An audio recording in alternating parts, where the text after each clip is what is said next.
This is Pat Tully of the Ketchikan Public Library, and this is Reading Aloud.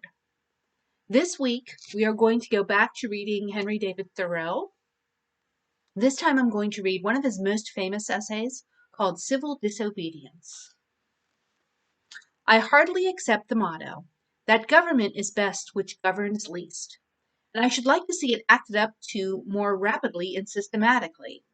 Carried out, it finally amounts to this, which also I believe, that government is best which governs not at all, and when men are prepared for it, that is the kind of government which they will have. Government is at best but an expedient, but most governments are usually, and all governments are sometimes, inexpedient. The objections which have been brought against a standing army, and they are many and weighty, and deserve to prevail, may also at last be brought against a standing government. The standing army is only an arm of the standing government. The government itself, which is only the mode which people have chosen to execute their will, is equally liable to be abused and perverted before the people can act through it. Witness the present Mexican War, the work of a comparatively few individuals using the standing government as their tool, for, at the outset, the people would not have consented to this measure. This American government, what is it but a tradition, though a recent one, endeavoring to transmit itself unimpaired to posterity, but each instant losing some of its integrity? It has not the vitality and force of a single living man, for a single man can bend it to his will. It is a sort of wooden gun to the people themselves, but it is not the less necessary for this, for the people must have some sort of complicated machinery or another, and hear its din to satisfy that idea of government which they have. Governments show thus how successfully men can be imposed upon, even impose on themselves for their own advantage. It is excellent, we all must allow. Yet this government never of itself furthered any enterprise, but by the alacrity with which it got out of its way. It does not keep the country free. It does not settle the West. It does not educate. The character inherent in the American people has done all that has been accomplished, and it would have done somewhat more if the government had not sometimes got in its way. For government is an expedient by men would fain succeed in letting one another alone, and has been said, when it is most expedient, the governed are most let alone by it. Trade and commerce, if they are not made of India rubber, would never manage to bounce over the obstacles which legislators are continually putting in their way. And if one were to judge these men wholly by the effects of their actions and not partly by their intentions, they would deserve to be classed and punished with those mischievous persons who put obstructions on the railroads. But to speak practically and as a citizen, unlike those who call themselves no government men, I ask for, not at once no government, but at once a better government. Let every man make known what kind of government would command his respect, and that will be one step toward obtaining it. After all, the practical reason why, when the power is once in the hands of the people, a majority are permitted and for a long period continue to rule is not because they are most likely to be in the right, nor because this seems fairest to the minority, but because they are physically the strongest. But a government in which the majority rule in all cases cannot be based on justice, even as far as men understand it. Can there not be a government in which majorities do not virtually decide right and wrong, but conscience, in which the majorities decide only those questions to which the rule of expediency is applicable? Must the citizens ever for a moment, or in the least degree, resign his conscience to the legislator? Why has every man a conscience then? I think that we should be men first and subjects afterwards. It is not desirable to cultivate a respect for the law so much as for the right. The only obligation which I have a right to assume is to do at any time what I think right. It is truly enough said that a corporation has no conscience, but a corporation of conscientious men is a corporation with a conscience. Law never made men a whit more just, and by means of their respect for it, even the well-disposed are daily made the agents of injustice. A common and natural result of an undue respect for law is that you may see a file of soldiers, colonel, captain, corporal, privates, powder monkeys, and all, marching in admirable order over hill and dale to the wars, against their wills, aye, against their common sense and consciences, which make it very steep marching indeed, and produces a palpitation of the heart. They have no doubt that it is a damnable business in which they are concerned. They are all peaceably inclined. Now, what are they? Men at all? Or small movable forts and magazines at the service of some unscrupulous man in power? Visit the Navy Yard and behold a Marine, such a man as an American government can make, or such as it can make a man with its black arts, a mere shadow and reminiscence of humanity, a man laid out alive and standing, and already, as one might say, buried under arms with funeral accompaniments, though it may be, not a drum was heard, nor a funeral note, as his course to the rampart we hurried, not a soldier discharged his farewell shot, or the grave where our hero we buried. The mass of men serve the state thus, not as men mainly, but as machines with their bodies. They are the standing army, and the militia, jailers, constables, posse comitatus, etc. In most cases, there is no free exercise whatever of the judgment or of the moral sense. But they put themselves on a level with wood and earth and stones, and wooden men can perhaps be manufactured that will serve the purpose as well. Such command no more respect than men of straw or a lump of dirt. They have the same sort of worth only as horses and dogs. Yet such as these even are commonly esteemed good citizens. Others, as most legislators, politicians, lawyers, ministers, and office holders, serve the state chiefly with their heads, and as they rarely make any moral distinctions, they are as likely to serve the devil without intending it as God. A very few, such as heroes, patriots, martyrs, and reformers in the great sense, and men, serve the state with their consciences also, and so necessarily resist it for the most part. And they are commonly treated as enemies by it. A wise man will only be useful as a man, and will not submit to be clay, and to stop a hole to keep the wind away, but leave that office to his dust at least. I am too high born to be propertied, to be a secondary at control, or useful serving man and instrument to any sovereign state throughout the world. He who gives himself entirely to his fellow men appears to them useless and selfish, but he who gives himself partially to them is pronounced a benefactor and philanthropist. How does it become a man to behave toward this American government today? I answer that he cannot, without disgrace, be associated with it. I cannot for an instant recognize that political organization as my government, which is the slave's government also. All men recognize the right of revolution. That is, the right to refuse allegiance to and to resist the government when its tyranny or its inefficiency are great and unendurable. But almost all say that such is not the case now. But such was the case, they think, in the Revolution of '75. If one were to tell me that this was a bad government because it taxed certain foreign commodities brought to its ports, it is most probable that I should not make an ado about it, for I can do without them. All machines have their friction, and possibly this does enough good to counterbalance the evil. At any rate, it is a great evil to make a stir about it. But when the friction comes to have its machine, and oppression and robbery are organized, I say, let us not have such a machine any longer.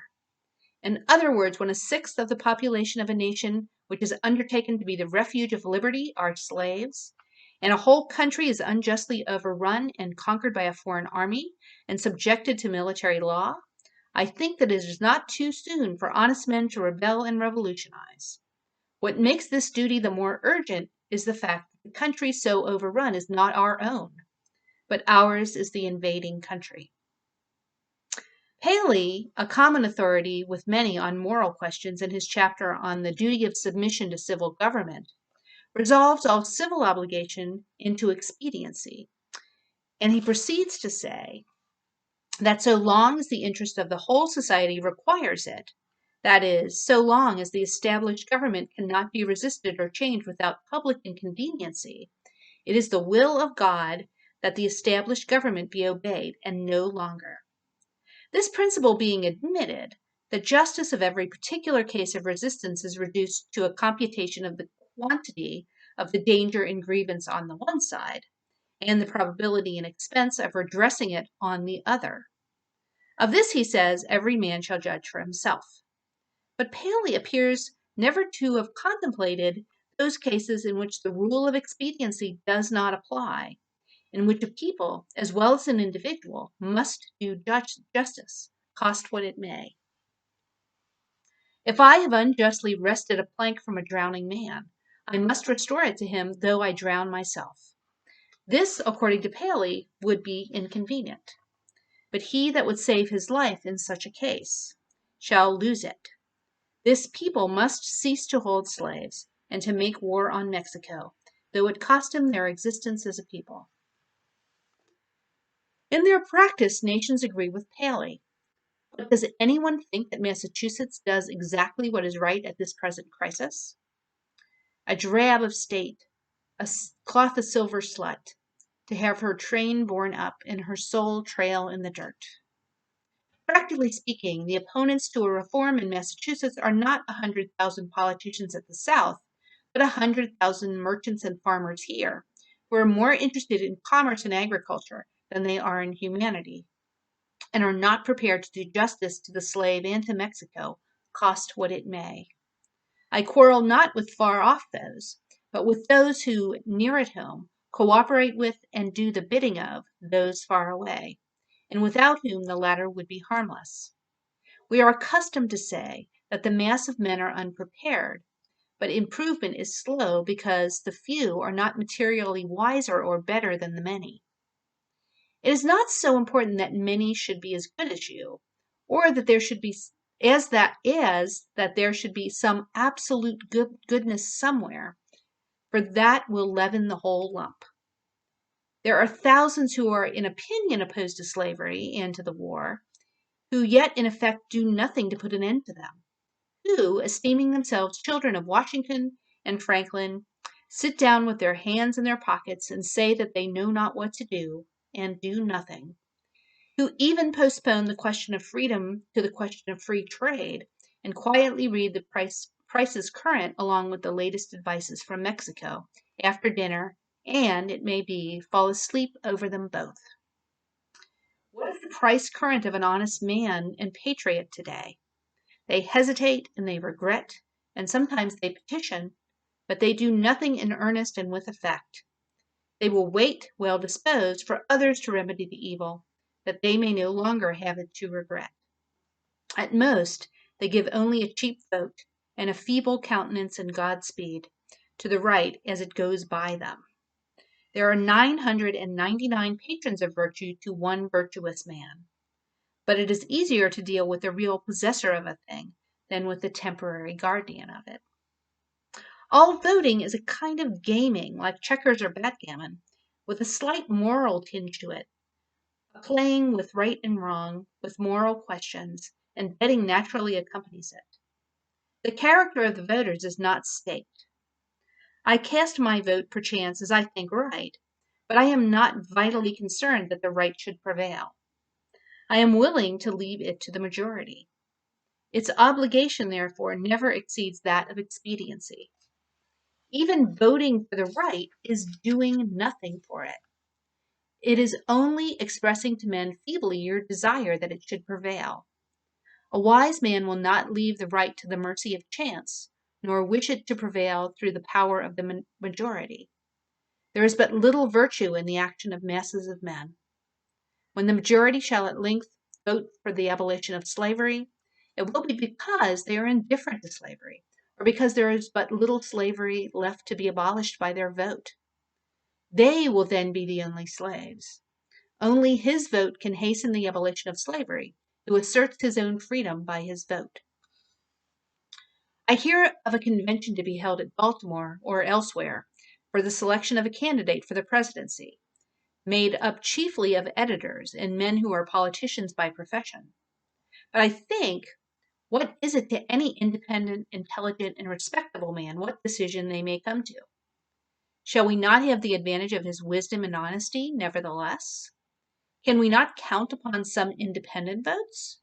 Are there not many individuals in the country who do not attend conventions? But no, I find that the respectable man, so-called, has immediately drifted from his position and despairs of his country, when his country has more reason to despair of him. He forthwith adopts one of the candidates thus selected as the only available one, thus proving that he himself is available for any purposes of the demagogue. His vote is of no more worth than that of any unprincipled foreigner or hireling native who may have been bought.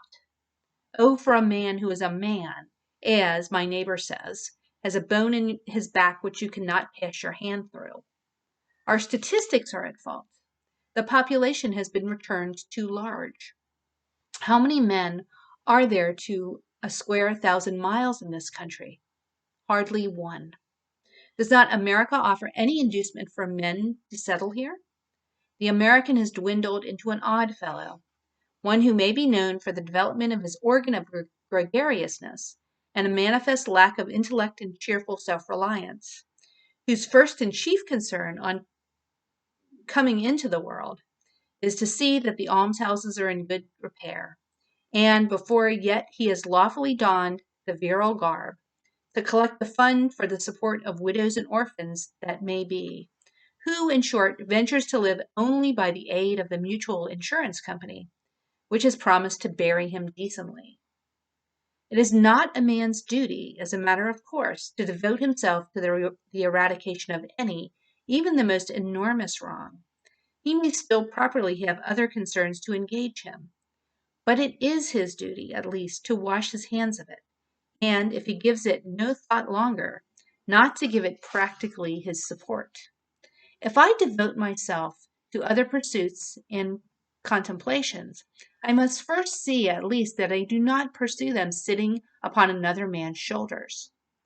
I must get off first, that he may pursue his contemplations too. See what gross inconsistency is tolerated.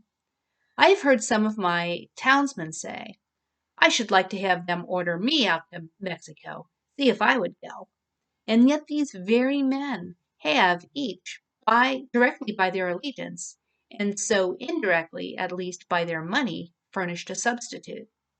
The soldier is applauded who refuses to serve in an unjust war by those who do not refuse to sustain the unjust government which makes the war, is applauded by those whose own act and authority he disregards and sets at naught, as if the state were penitent to that degree that it hired one to scourge it while it sinned, but not to the degree that it left off sinning for a moment. Thus, under the name of order and civil government, we are all made at last to pay homage to and support our own meanness. After the first blush of sin comes its indifference, and from immoral it becomes, as it were, unmoral, and not quite unnecessary to that life which we have made. The broadest and most prevalent error requires the most disinterested virtue to sustain it. The slight reproach to which the virtue of patriotism is commonly liable, the noble are most likely to incur.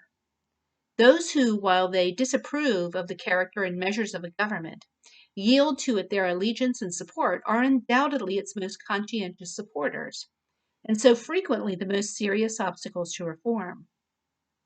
Some are petitioning the state to dissolve the Union, to disregard the requisitions of the President.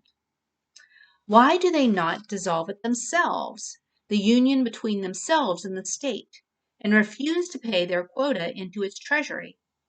Do they not stand in the same relation to the state that the state does to the union? And have not the same reasons prevented the state from resisting the union, which have prevented them from resisting the state?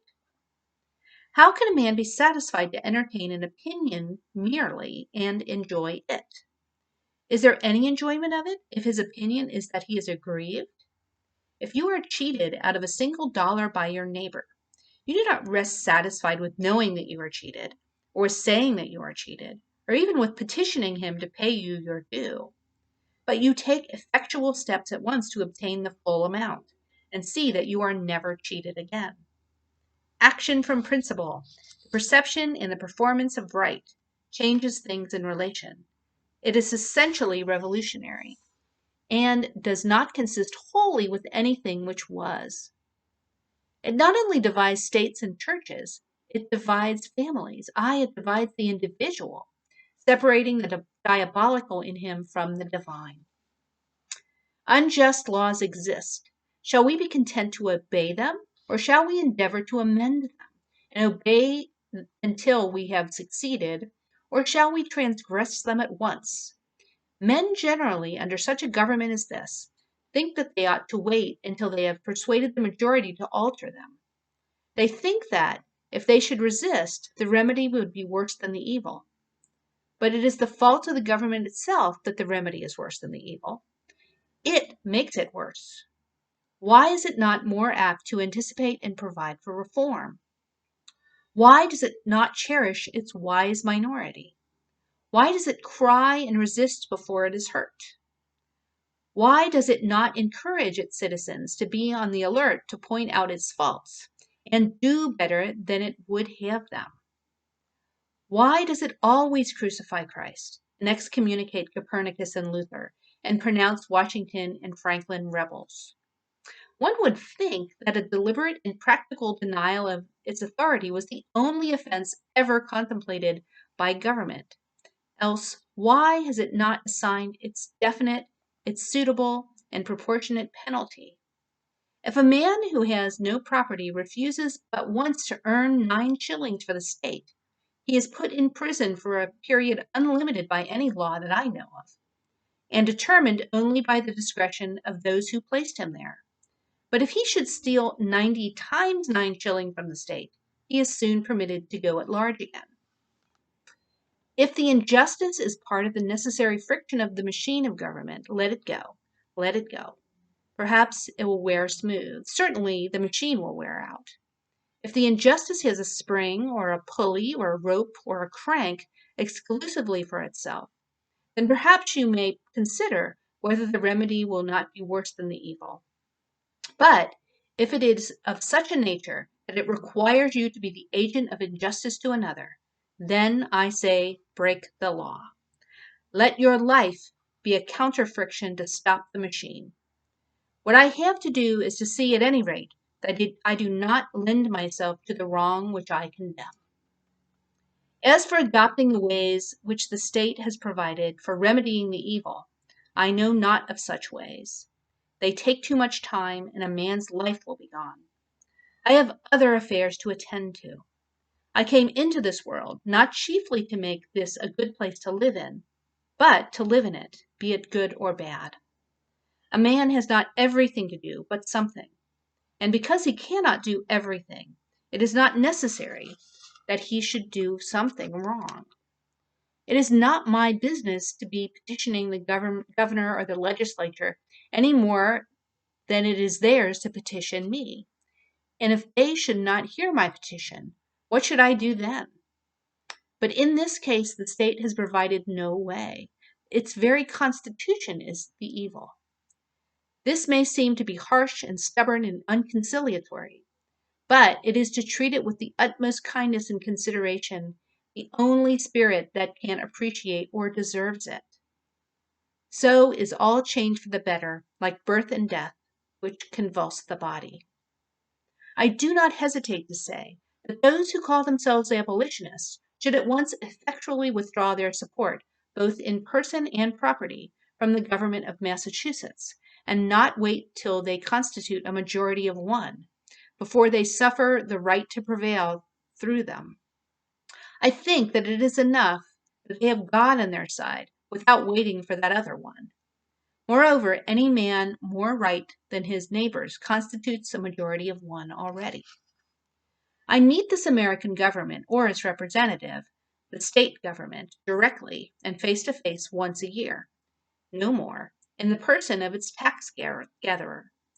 This is the only mode in which a man situated as I am necessarily meets it, and then it says distinctly, recognize me, and the simplest, most effectual, and in the present posture of affairs, the indispensablest mode of treating with it on this head, of expressing your little satisfaction with and love for it, is to deny it then. My civil neighbor, the tax gatherer, is the very man I have to deal with. For it is, after all, with men and not with parchment that I quarrel. And he has voluntarily chosen to be an agent of the government. How shall he ever know well what he is and what he does as an officer of the government, or as a man, until he is obligated to consider whether he shall treat me, his neighbor, for whom he has respect, as a neighbor and well-disposed man, or as a maniac and disturber of the peace, and see if he can get over this obstruction to his neighborliness, without a ruder and more impetuous thought or speech corresponding with his action. I know this well, that if 1,000, if 100, if 10 men whom I could name, if 10 honest men only, aye, if one honest man in this state of Massachusetts, ceasing to hold slaves, were actually to withdraw from this co-partnership and be locked away in the county jail herefore, it would be the abolition of slavery in America. For it matters not how small the beginning may seem to be. What is once well done is done forever. But we love better to talk about it. That we say is our mission. Reform keeps many scores of newspapers in its service, but not one man. My esteemed neighbor, the state's ambassador, who will devote his days to the settlement of the question of human rights in the council chamber, instead of being threatened with the prisons of Carolina, were to sit down the prisoner of Massachusetts, that state which is so anxious to foist the sin of slavery upon her sister, though at present she can discover only an act of inhospitality to be the ground of a quarrel with her, the legislature would not wholly waive the subject the following winter.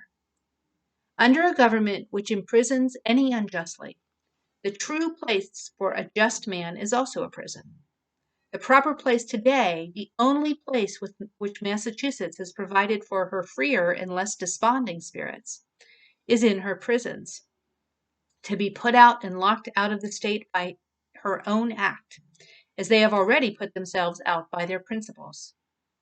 It is there that the fugitive slave and the Mexican prisoner on parole and the Indian come to plead the wrongs of his race should find them, on that separate but more free and honorable ground, where the state places those who are not with her but against her, the only house in which a slave state, in which a free man can abide with honor. Any think that their influence would be lost there, and their voices no longer afflict the ear of the state, that they would not be as an enemy within its walls. They do not know by how much truth is stronger than error, nor how much more eloquently and effectively he can combat injustice who has experienced a little in his own person. Cast your whole vote, not a strip of paper merely, but your whole influence. A minority is powerless while it conforms to the majority. It is not even a minority then, but it is irresistible when it clogs by its whole weight. If the alternative is to keep all just men in prison or give up war and slavery, the state will not hesitate which to choose. If 1,000 men were not to pay their tax bills this year, that would not be a violent and bloody measure, as it would be to pay them and enable the state to commit violence and shed innocent blood. This is, in fact, the definition of a peaceable revolution, if any such is possible. If the tax gatherer or any other public official asks me, as one who has done, "But what shall I do?" my answer is, if you really wish to do anything, resign your office. when the subject has refused allegiance and the officer has resigned his office, then the revolution is accomplished. But even suppose blood should flow. Is there not a sort of blood shed when the conscience is wounded? Through this wound, a man's real manhood and immortality flow out, and he bleeds to an everlasting death. I see this blood flowing now. I have contemplated the imprisonment of the offender rather than the seizure of his goods, though both will serve the same purpose, because they who assert the purest right and consequently are most dangerous to a corrupt state commonly have not spent much time in accumulating property. To such the state renders comparatively small service, and a slight tax is wont to appear exorbitant, especially if they are obliged to earn it by special labor with their hands. If there were one who lived wholly without the use of money, the state itself would hesitate to demand it of him. But the rich man, not to make any invidious comparison, is always sold to the institution which makes him rich.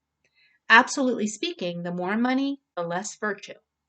For money comes between a man and his objects, and obtains them for him. And it was certainly no great virtue to obtain it.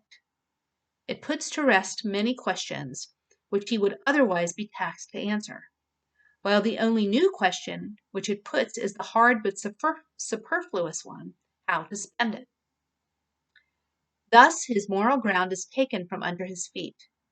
The opportunities of living are diminished in proportion as what are called the means are increased. The best thing a man can do for his culture when he is rich is to endeavor to carry out those schemes which he entertained when he was poor. Christ answered the Herodians according to their condition. "Show me the tribute money," said he, and one took a penny out of his pocket. "If you use money which has the image of Caesar on it, and which he has made current and valuable, that is, if you are a man of the state, and gladly enjoy the advantages of Caesar's government, then pay him back some of his own when he demands it. Render, therefore, to Caesar that which is Caesar's, and to God those things which are God's, leaving them no wiser than before as to which was which, for they did not wish to know." When I converse with the freest of my neighbors, I perceive that, whatever they may say about the magnitude and seriousness of the question, and their regard for the public tranquillity, the long and the short of the matter is, that they cannot spare the protection of the existing government. And they dread the consequences to their property and families of disobedience to it. For my own part, I should not like to think that I ever rely on the protection of the state.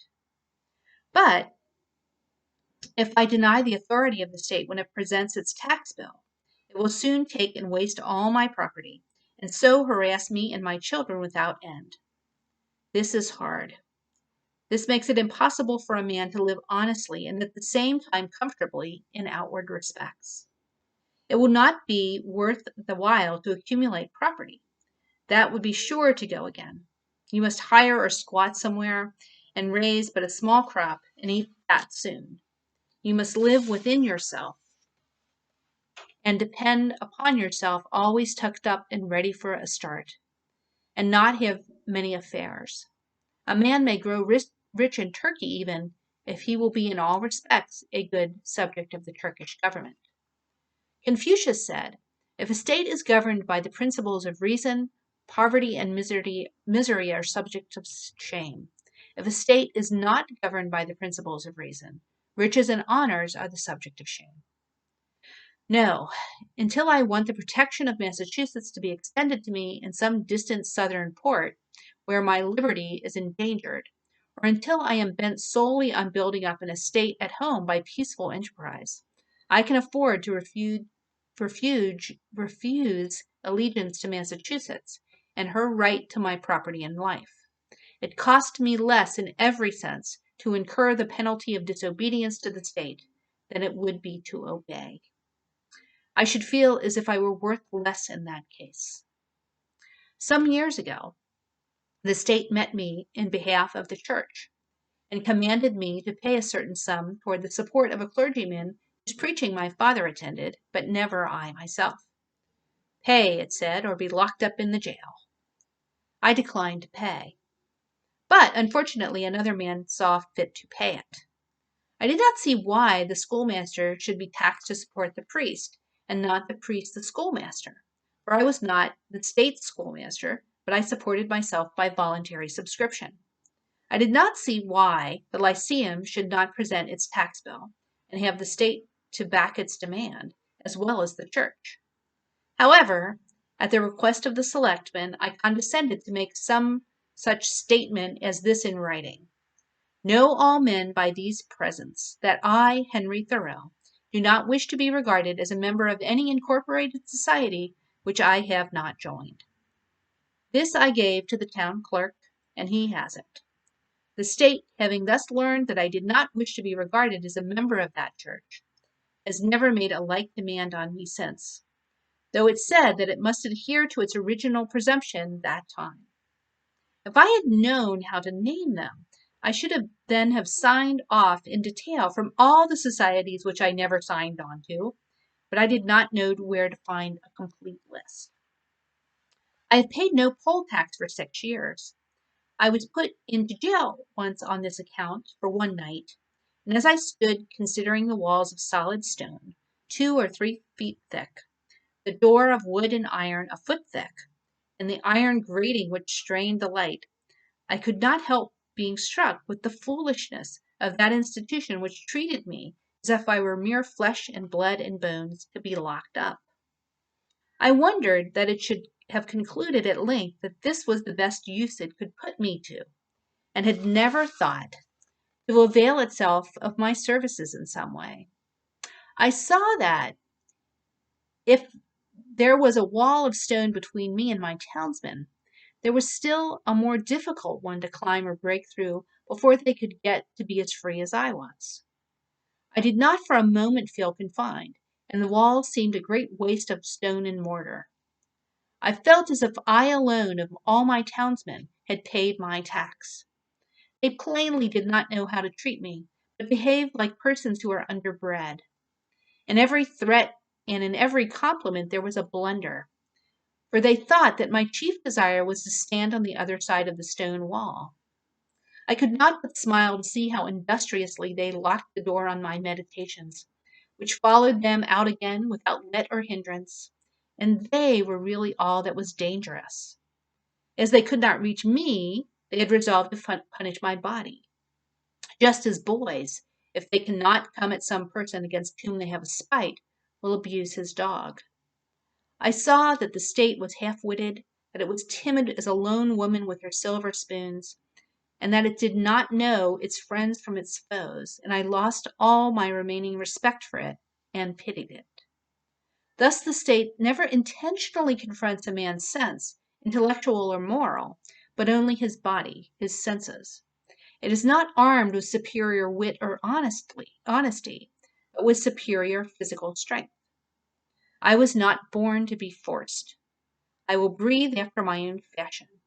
Let us see who is the strongest. What force has a multitude? They can only force me who obey a higher law than I. They force me to become like themselves. I do not hear of men being forced to live this way or that by masses of men.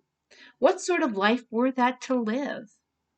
When I meet a government which says to me, your money or your life, why should I be in haste to give it my money? It may be in a great strait and not know what to do.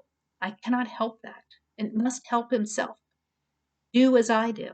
It is not worth the while to snivel about it. I am not responsible for the successful working of the machinery of society. I am not the son of the engineer. I perceive that when an acorn and a chestnut fall side by side, the one does not remain inert to make way for the other, but both obey their own laws, and spring and grow and flourish as best they can, till one perchance overshadows and destroys the other.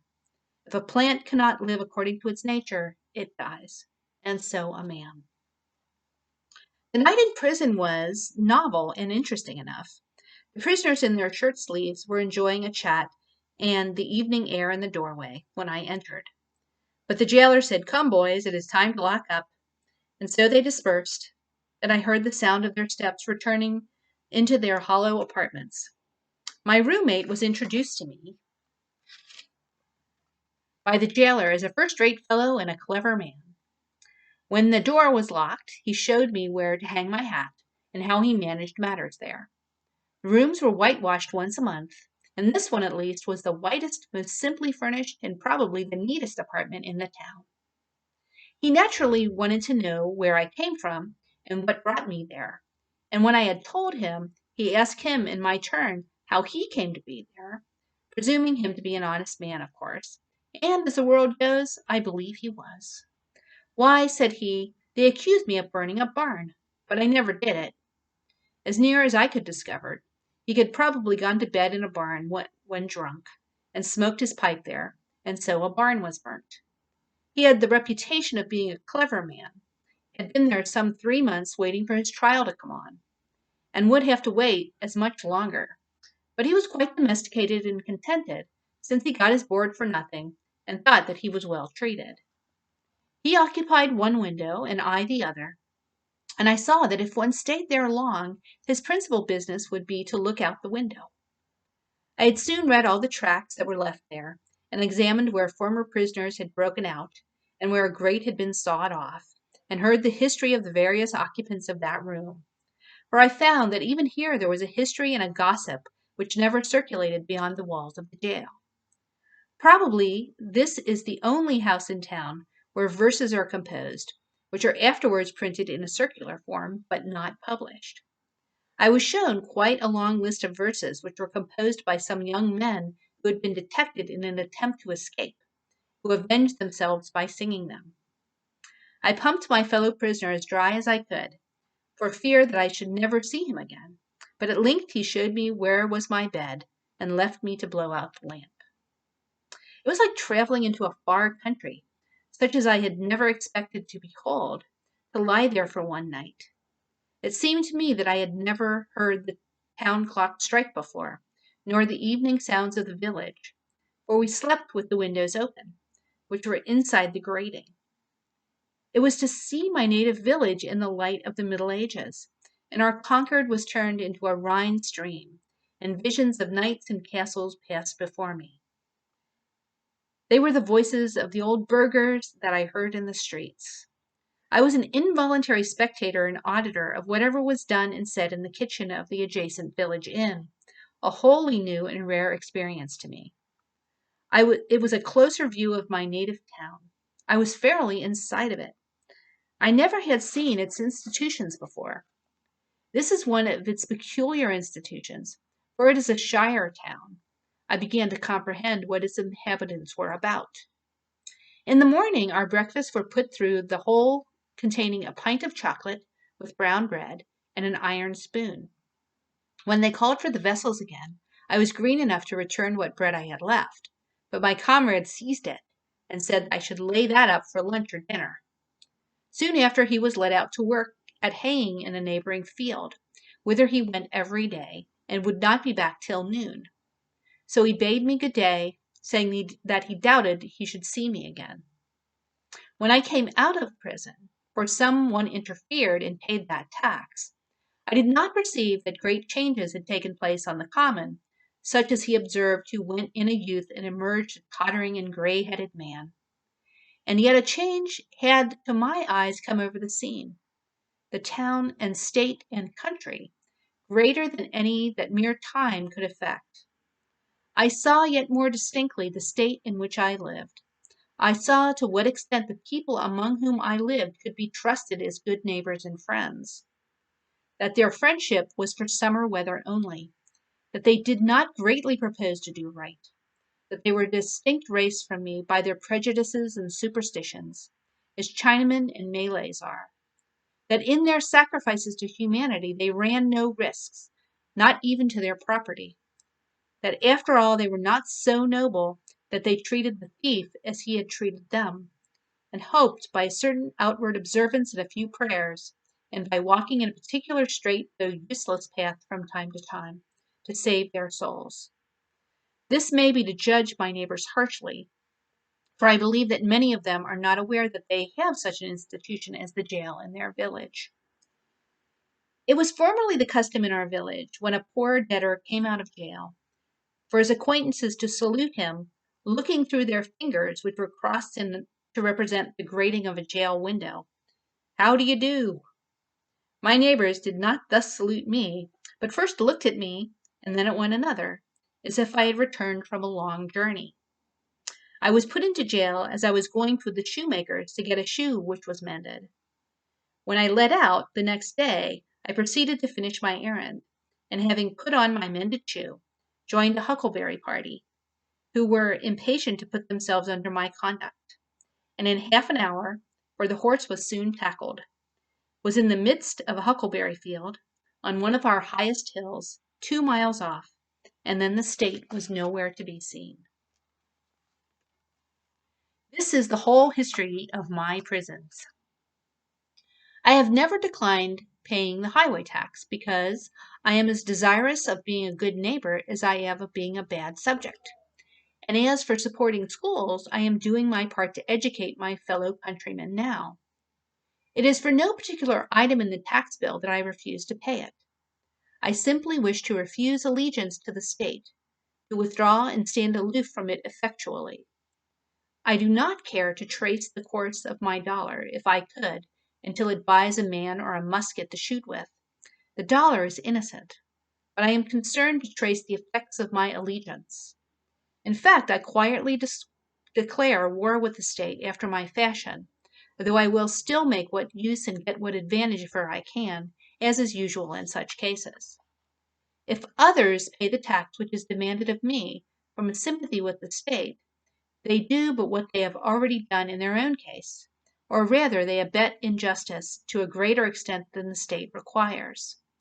If they pay the tax from a mistaken interest in the individual taxed, to save his property or to prevent his going to jail, or because they have not considered wisely how far they let their private feelings interfere with the public good. This, then, is my position at present. But one cannot be too much on his guard in such a case, lest his action be biased by obstinacy or an undue regard for the opinion of men. Let him see that he does only what belongs to himself and the hour. I think sometimes, why, this people mean well. They're only ignorant. They would do better if they knew how. Why give your neighbors this pain to treat you as they are not inclined to? But I think again, this is no reason why I should do as they do, or permit others to suffer much greater pain of a different kind. Again, I sometimes say to myself, when many millions of men, without heat, without ill will, without personal feeling of any kind, demand of you a few shillings only, without the possibility, such is their constitution, of retracting or altering their present demand, and without the possibility on your side of appeal or any other millions, why expose yourself to this overwhelming brute force? You do not resist cold and hunger, the winds and the waves, thus obstinately. You quietly submit to 1,000 similar necessities. You do not put your head into the fire.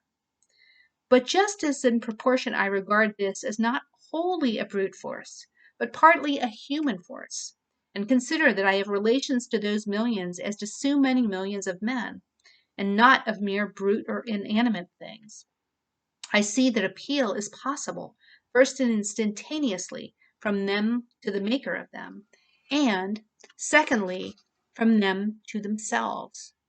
But if I put my head deliberately into the fire, there is no appeal to fire or to the maker of fire, and I have only myself to blame. If I could convince myself that I have any right to be satisfied with men as they are, and to treat them accordingly, and not according, in some respects, to my requisitions and expectations of what they and I ought to be, then, as a good Mussulman and fatalist, I should endeavor to be satisfied with things as they are, and say it is the will of God. And, above all, there is this difference between resisting this and a purely brute or natural force, that I can resist this with some effect, but I cannot expect, like Orpheus, to change the nature of the rocks and trees and beasts. I do not wish to quarrel with any man or nation. I do not wish to split hairs, or make fine distinctions, or set myself up as better than my neighbors. I seek, rather, I may say, even an excuse for conforming to the laws of the land. I am but too ready to conform to them. Indeed, I have reason to suspect myself on this head, and each year, as the tax gatherer comes round, I find myself disposed to review the acts and positions of the general and state governments, and the spirit of the people, to discover a pretext for conformity. We must affect our country as our parents, and if at any time we alienate our love or industry from doing it honor, we must respect effects and teach the soul matter of conscience and religion, and not desire of rule or benefit. I believe that the state will soon be able to take all my work of this sort out of my hands, and then I shall be no better a patriot than my fellow countrymen. Seen from a lower point of view, the Constitution, with all its faults, is very good. The law and the courts are very respectable. Even this state and this American government are, in many respects, very admirable and rare things to be thankful for, such as a great many have described them. But seen from a point of view a little higher, they are what I have described to them. Seen from higher still, and the highest, who shall say what they are, or that they are worth looking at or thinking of at all? However, the government does not concern me much, and I shall bestow the fewest possible thoughts on it. It is not many moments that I live under a government, even in this world. If a man is thought-free, fancy-free, imagination-free, that which is not, never for a long time appearing to be to him, unwise rulers or reformers cannot fatally interrupt him. I know that most men think differently from myself, but those whose lives are by profession devoted to the study of these or kindred subjects content me as little as any. Statesmen and legislators, standing so completely within the institution, are never distinctly and nakedly behold it. They speak of moving society, but they have no resting place without it. They may be men of a certain experience and discrimination, and have no doubt invented ingenious and even useful systems, for which we sincerely thank them, but all their wit and usefulness lie within certain not very wide limits. They are wont to forget that the world is not governed by policy and expediency. Webster never goes behind government, and so cannot speak with authority about it. His words are wisdom to those legislators who contemplate no essential form in the existing government. But for thinkers and those who legislate for all time, he never once glances at the subject. I know of those whose serene and wise speculations on this theme would soon reveal the limits of his mind's range and hospitality. Yet compared with the cheap professions of most reformers, and the still cheaper wisdom and eloquence of politicians in general, his are almost the only sensible and valuable words, and we thank heaven for him. Comparatively, he is always strong, original, and above all practical. Still, his quality is not wisdom, but prudence. The lawyer's truth is not truth, but consistency or a consistent expediency. Truth is always in harmony with herself, and is not concerned chiefly to reveal the justice that may consist with wrongdoing. He well deserves to be called, as he has been called, the defender of the Constitution. There are really no blows to be given by him but defensive ones. He is not a leader, but a follower. His leaders are the men of '87. I have never made an effort, he says, and never proposed to make an effort. I have never countenanced an effort, and never mean to countenance an effort, to disturb the arrangement as originally made, by which the various states came into the Union. Still thinking of the sanction which the Constitution gives to slavery, he says, because it was a part of the original compact, let it stand. Notwithstanding his special acuteness and ability, he is unable to take a fact out of its merely political relations, and behold it as it lies absolutely to be disposed of by the intellect. What, for instance, it behooves a man to do here in America today with regard to slavery, but ventures or is driven to make some such desperate answer as the following, while professing to speak absolutely and as a private man, from which what new and singular code of social duties might be inferred. The manner, says he, in which the governments of those states where slavery exists are to regulate it is for their own consideration, under their responsibility to their constituents, to the general laws of propriety, humanity, and justice, and to God. Associations formed elsewhere, springing from a feeling of humanity or other cause, have nothing whatever to do with it. They have never received any encouragement from me, and they never will. They who know no purer sources of truth, who have traced up its stream no higher, stand, and wisely stand, by the Bible and the Constitution, and drink at it with reverence and humility. But they who behold where it comes trickling into this lake or that pool, gird up their loins once more, and continue their pilgrimage toward its fountainhead. No man with a genius for legislation has appeared in America. They are rare in the history of the world. There are orators, politicians, and eloquent men by the thousand, but the speaker has not yet opened his mouth to speak who is capable of settling the much vexed questions of the day. We love eloquence for its own sake, and not for any truth which it may utter, or any heroism it may inspire. Our legislators have not yet learned the comparative value of free trade and of freedom, of union, and of rectitude to a nation. They have no genius or talent for comparatively humble questions of taxation and finance, commerce and manufactures, and agriculture. If we were left solely to the wordy wit of legislators in Congress for our guidance, uncorrected by the seasonable experience and effectual complaints of the people, America would not long retain her rank among nations. For 1800 years, though perchance I have no right to say it, the New Testament has been written. Yet where is the legislator who has the wisdom and practical talent enough to avail himself of the light which it sheds on the science of legislation? The authority of the government, even such as I am willing to submit to, for I will cheerfully obey those who know and can do better than I, and in many things even those who neither know nor can do so well, is still an impure one. To be strictly just, it must have the sanction and consent of the governed. It can have no pure right over my person and property but what I concede to it. The progress from an absolute to a limited monarchy, from a limited monarchy to a democracy, is a progress toward a true respect for the individual. Even the Chinese philosopher was wise enough to regard the individual as the basis of the empire. Is a democracy, such as we know it, the last improvement possible in government? Is it not possible to take a step further toward recognizing and organizing the rights of man? There will never be a really free and enlightened state until the state comes to recognize the individual as a higher and independent power from which all its own power and authority are derived, and treats him accordingly.